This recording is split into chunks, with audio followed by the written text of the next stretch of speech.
Hello student, this is Simran Nagra. Today we are going to discuss on multidimensional poverty और multidimensional poverty में मैं बात करूंगी. multidimensional से नाम ही से समझ में आ रहा है कि अलग अलग एंगल में किस तरीके से आपको poverty देखने के लिए मिलती है. ठीक है, तो इसके ऊपर सूचकांक तैयार किया जाता है और वो सूचकांक क्या बताने की कोशिश करता है उसके बारे में पढ़ेंगे. उससे पहले मैं बता देती हूँ आपको, मल्टी डायमेंशनल कंट्रीज जो है वो अक्रॉस 100 कंट्रीज के ऊपर ये इंडेक्स तैयार करती है और आपको देखने के लिए मिलता है कि ये मतलब ये सबसे ज्यादा इंपॉर्टेंट रोल प्ले करती है एसडीजी के फर्स्ट गोल के ऊपर. और वो फर्स्ट गोल क्या है? पोवर्टी. ठीक है, जब आप पोवर्टी की बात करते हो, ऑब्वियसली अगर आप एक गोल के ऊपर काम करेगी तो एक गोल इंटरकनेक्टेड होते हैं दूसरे गोल से. सपोज मैंने ये बोला कि सबसे मोस्ट इंपॉर्टेंट ये रोल प्ले करती है एसडीजी के गोल के लिए, है ना. तो ये एसडीजी का गोल दूसरों से भी कनेक्टेड है. मान लो मैं गरीबी से बाहर आई तो मेरी हंगर कम होगी, हंगर कम होगी तो मैं हेल्दी हो जाऊंगी, हेल्दी हो जाऊंगी तो मेरी शिक्षा के ऊपर अच्छा असर पड़ेगा, उत्पादकता बढ़ेगी, उत्पादकता बढ़ेगी तो मेरा इनकम लेवल अच्छा हो जाएगा. तो यहाँ पे बहुत सारे इंडिकेटर्स आपको दिखाए गए हैं कि ये सारे गोल्स भी, गोल नंबर 1, 2, 3, 4, ये सारे गोल भी इंटरकनेक्टेड होते हैं गरीबी से. अब देखो, पूछा जाता है कई बार कि एमपीआई को लॉन्च कब किया गया था, किसने किया था. तो आपको पता होना चाहिए 2010 में लॉन्च किया गया था और UNDP and Oxford poverty human development initiative ये लिया गया था. ठीक है, जो कि सबसे ज्यादा इंपॉर्टेंट रोल प्ले करता है एसडीजी के फर्स्ट गोल के लिए. अब देखो यहाँ पे ये कॉन्टेक्स्ट में है क्यों, क्योंकि यहाँ पे बोला जा रहा है कि भाई 2023 में ये बताया जा रहा है कि भाई 415 मिलियन पीपल बाहर निकल चुके हैं एमपीआई से. ठीक है, मतलब मल्टी डायमेंशनल पॉवर्टी से बाहर निकल चुके हैं 415 मिलियन लोग. 1 मिलियन का मतलब समझते हैं? 10 लाख. ठीक है, तो यहाँ पे बोला जा रहा है कि भाई moved out of poverty, 415 million की बात की जा रही है इन 15 सालों में. अब देखो यहाँ पे पॉइंटर्स की बात की जाती है कि कैसे मेजर किया जाता है, उसके बारे में देखते हैं. मल्टी डायमेंशनल पॉवर्टी जो है वो 3 एस्पेक्ट पे काम करती है. एस्पेक्ट 3 है, मतलब डायमेंशन जो है वो 3 रहते हैं. एक तो एजुकेशन, हेल्थ और लिविंग स्टैंडर्ड. ठीक है, अब देखो लिविंग स्टैंडर्ड सबका अलग अलग होता है. मेरा अलग है, आपका अलग है, किसी तीसरे का अलग है. ये सब्जेक्टिव टर्म है, ये सबका डिफरेंट देखने के लिए मिलता है. आपको याद रखने के लिए मैं बता देती हूँ, एचडीआई के अगर गोल, अगर एस्पेक्ट आपको याद है तो वहां पे भी तो आपका एजुकेशन और हेल्थ देखने के लिए मिलता है ना. और लिविंग स्टैंडर्ड यहाँ पे डिफरेंट है, जिसमें बहुत ही अच्छे तरीके से बहुत ही अच्छी अच्छी स्केलिंग 6 डायमेंशन आपको यहाँ पे देखने के लिए मिलेंगे. As a whole 10 indicators 10 indicators आपको देखने के लिए मिलते हैं, जिसके बेसिस पे ये तय किया जाता है कि क्या आप मल्टी डायमेंशनल पुअर हो. ठीक है, तो ये 10 इंडिकेटर्स पे इन 3 डायमेंशनल में चर्चा की जाती है मल्टी डायमेंशनल इंडेक्स के अकॉर्डिंग.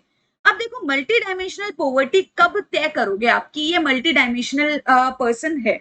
इसमें ये बोला जा रहा है कि इफ ही एंड शी, ठीक है, अगर मेरा इंडेक्स तैयार किया जा रहा है तो इज डिप्राइव्ड इन 1/3 और मोर, ठीक है, ऑफ द वेटेड इंडिकेटर की बात कर रही हूं मैं, आउट ऑफ 10 डायमेंशन.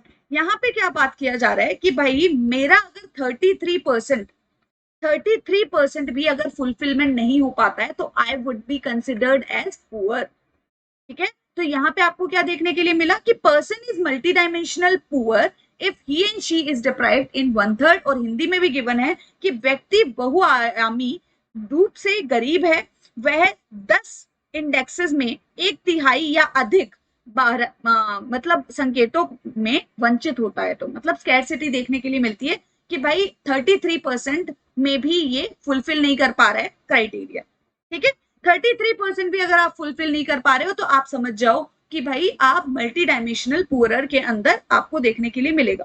और इसमें से आपको देखने के लिए मिलता है कि भाई जो हुआ डिप्राइव्ड ऑफ 1/2 और मोर, ठीक है, वो एक्सट्रीम, मतलब आधे से ज्यादा में अगर आप डिप्राइव्ड हो, मतलब आपको देखने के लिए मिलता है कि आधे से ज्यादा में अगर आप डिप्राइव्ड हो कि भाई मेरा तो 50% भी फुलफिलमेंट नहीं हो पा रहा है, तो ये बोला जाता है multi dimensional poverty extreme range में आपकी कंसिडर की जाएगी. तो ऊपर आपने 33 से वेटेज लिया कि भाई 33 और मोर की बात की जा रही है. ठीक है, कि 33 में आप डिप्राइव्ड हो. ठीक है, 33 या 33 से ज्यादा में डिप्राइव्ड हो.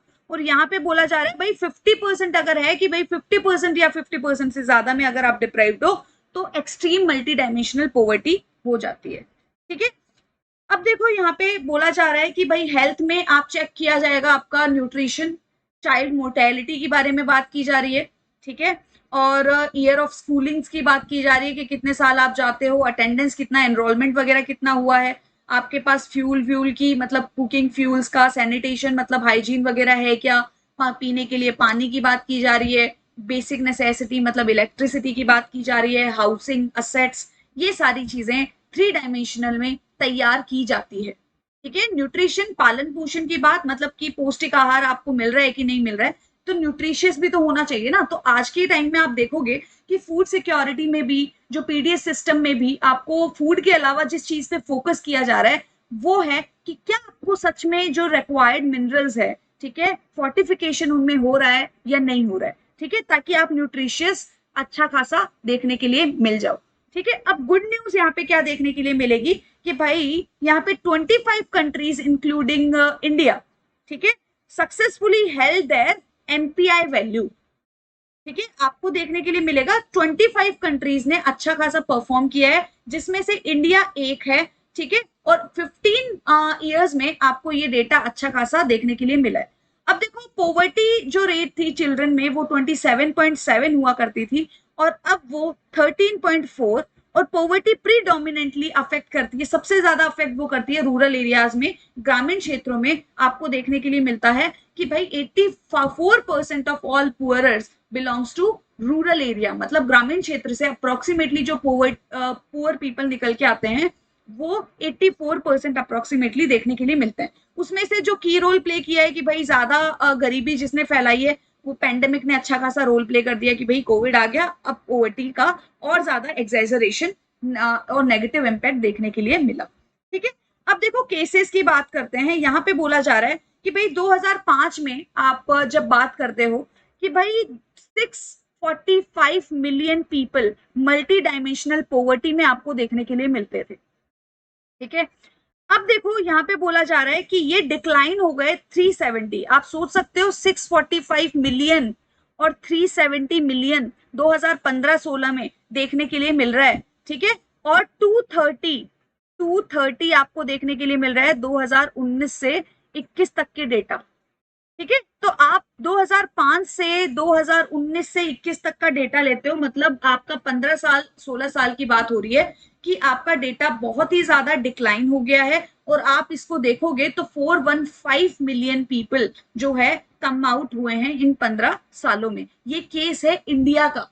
ठीक है, और आप देखोगे कि इंसिडेंस फेल हो गया 55.1 से 16.4। ठीक है, आप अंदाजा लगा सकते हैं कि यहाँ पे 1/3 आपका कंट्रीब्यूशन, लगभग इससे ज्यादा ही हुआ है, 1/3 से कम आपका मतलब बच गया मामला, जैसे कि 55 अप्रोक्स है। ठीक है, आप देखोगे कि हाफ तो बहुत कम हो जाता है, इसका 1/3 करेंगे ना तो इतने बच गए अब। ठीक है, इसका 1/3, इससे ज्यादा ही मतलब आपको देखने के लिए मिलेगा, लेकिन आप बोल सकते हैं इससे ज्यादा फायदा हुआ है। ठीक है, 1/3 से भी कम बचे। आज मेरे पास प्रॉब्लम्स थी 55, ठीक है, आज मेरी प्रॉब्लम्स बची है 16, तो 1/3 से कम प्रॉब्लम्स बची है, ऐसे समझ सकते हैं।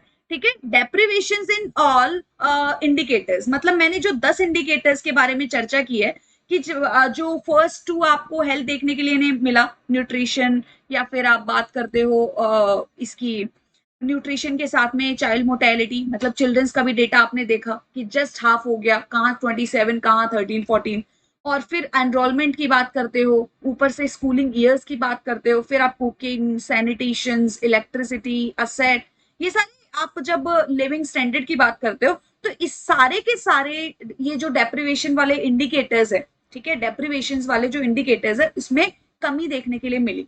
अब बात करते हैं पुअरेस्ट स्टेट की। ठीक है, पुअरेस्ट स्टेट की बात करते हैं कि भाई ग्रुप इंक्लूडिंग इंडिया, मतलब including children and people, disadvantage caste group, fastest absolute, आपको देख मतलब जो चीज अनरीचेबल सेक्शंस वगैरह थे, ठीक है, जिनकी मतलब आप प्रोग्रेसिव रिपोर्ट्स के बारे में नहीं सोच सकते हो, उनके साथ भी आपको बेहतरीन रिपोर्ट और अच्छे खासे डेटा नजर आए।